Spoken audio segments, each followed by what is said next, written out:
Voltamos. Davi, amados, nos ensina algo maravilhoso a respeito justamente da confiança em Deus em meio à crise. Deus, através de Davi, nos ensina algo maravilhoso neste salmo. E a primeira coisa que ele nos ensina é que em meio à crise não devemos ter orgulho. Então nós vemos que logo no início desta oração, deste salmo, não encontramos Davi abdicando algo para si, ou outorgando algo para si, nem muito menos decretando ou reivindicando algo, ou algum direito sobre alguma coisa. Davi sabia muito bem do seu estado humano, e pecador diante de Deus, este Deus altíssimo, esse Deus que é santo, que é maravilhoso. Ele tinha em mente exatamente a dimensão de sua necessidade de Deus no meio das adversidades. Davi, amados, ele se apresenta a Deus sem arrogância e nem presunção. Ele se humilha diante de Deus, fazendo uma declaração maravilhosa de submissão a este Deus. E ao analisarmos o versículo 1, podemos observar termos como soberba, altivez. Ele diz: Senhor, não é soberbo o meu coração, nem altivo o meu olhar. Não ando à procura de grandes coisas, nem de coisas maravilhosas demais para mim. Então esses termos soberbo, altivo, grandes coisas, coisas maravilhosas demais para mim. Nós vemos justamente um sentido nessas palavras. Soberbo, altivo, procurando grandes coisas, que é justamente o orgulho. Amados, nos momentos de crise não devemos ser orgulhosos, não devemos ser soberbos e nem altivos. Não devemos buscar coisas grandiosas. Davi nos ensina, irmãos, a sermos humildes, mansos, confiantes em Deus. E nós vemos, irmãos, que ele não abdica nada para ele. Davi, pelo contrário, ele quebra o seu orgulho. E quando fala em quebrança de orgulho, quebrantamento deste orgulho, desculpe, irmãos, eu me lembro de Naamã. Naamã, que era o general do exército sírio. Naamã, que tinha uma posição diante do seu rei e do mundo daquela época. Naamã, que sofria de uma enfermidade que naquela época era incurável, que era a lepra. Mas Naamã, meio àquele sofrimento, ele ouviu da sua escrava, da sua serva, que era judia, que havia um homem em Israel que poderia curá-lo. E sem titubear, irmãos, Naamã buscou o seu rei e falou a respeito deste homem de Deus. Ele foi até Israel, mesmo ainda com pompas, mesmo ainda naquele orgulho de se declarar um general do exército sírio. Ele foi ao rei Acabe, e Acabe falou a respeito do profeta. Ele foi ao encontro ao homem de Deus, e aquele homem de Deus não quis ir ao encontro dele. Ele ficou um pouco chateado com aquilo, ficou chateado com aquela situação. E aí o seu servo falou assim, por que não fazer aquilo que o homem de Deus pediu para você fazer? O homem de Deus mandou ele se banhar 7 vezes nas águas do Jordão. E aquele homem falou, mas na minha terra não há rios melhores? E nós vemos, irmãos, que ele ouviu mais uma vez o conselho do seu servo. Ele foi ao rio e mergulhou 7 vezes. Ao se levantar, ele ficou limpo. A palavra do Senhor fala que a pele dele ficou como de bebê, limpa. Ele foi curado. Naamã reconheceu o Deus de Israel como o Deus único e verdadeiro. Naamã, ele se quebrantou, ele quebrou o seu orgulho ao ouvir aquela serva, aquela jovem que estava o servindo no seu lar. Então nós vemos, irmãos, que no momento de crise não devemos ser soberbos, orgulhosos, altivos. Nós vemos aqui que a primeira declaração de Davi no versículo 1 é justamente: Senhor, não é soberbo o meu coração.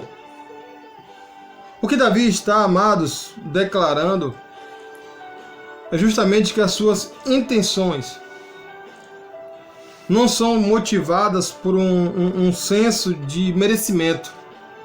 Davi sabia que não merecia nada e que tudo provinha justamente da misericórdia do seu Deus. Davi se coloca diante de Deus, né, como alguém que necessita dele. Nós vemos um exemplo justamente da intenção de Davi. Podemos olhar lá em Lucas, quando nós vemos o fariseu e o publicano orando ao Senhor, naquela parábola de Jesus. O fariseu se autodeclarava, né, possuidor de algo de Deus. Através de suas atitudes, daquilo quem ele era, ele merecia ser abençoado por Deus. Que Deus, né, tinha que ouvir as suas orações. Já o publicano, ele se humilhou diante de Deus e falou assim, miserável, batendo no peito, ele falou: miserável que eu sou. Ele se portou com humildade. Deus sabia as intenções que havia no coração do publicano e no coração do fariseu. E o próprio Jesus nos ensina que Deus ouviu a oração do publicano. Irmãos, no momento de crise, qual a intenção que há no teu coração? Você determina a Deus que Ele faça algo por você? Você coloca Deus contra a parede e fala assim: não, eu sou merecedor, eu não posso passar por isso de forma alguma, porque eu sou um servo do Deus Altíssimo. Aquele orgulho religioso, aquela soberba religiosa. Eu te falo algo neste dia: você é quebrante diante de Deus, se humilhe diante de Deus. Você está passando por essa crise, você entrou nesta crise, neste momento difícil, nessa adversidade, e nem mesmo assim, muitas vezes, nos humilhamos. Pelo contrário, nos sentimos, né, orgulhosos e achamos que Deus deve fazer algo por nós. Davi, ao contrário disso, amados, ele se humilha. Ele demonstra, e Deus conhecia o coração de Davi, ele demonstra quais são as verdadeiras intenções naquela oração. Nós vemos, amados, que ele diz: não é altivo o meu olhar. Davi, ele declara justamente ao Senhor sua percepção de quem ele era diante de Deus, assim como o publicano e o fariseu. Então nós vemos, irmãos, Davi se coloca diante de Deus como servo e não igual ou, né, ou superior a Deus. Davi, ele quebra todo o seu sentimento de presunção. E hoje nós vemos cristãos altamente presunçosos, declarando ou determinando que Deus faça algo por ele. Eu declaro em nome, eu determino. Não, amados, nós rogamos, nós suplicamos, nós nos derramamos diante de Deus. Que nesse dia você possa se derramar diante de Deus, que você possa, assim como Davi, declarar: Senhor, não é altivo o meu olhar, a minha percepção, não é soberbo o meu coração, a minha intenção para com o Senhor, para com esta situação. Às vezes Deus permite, irmãos, que passemos por crise para amadurecermos, para crescermos, para sermos humildes.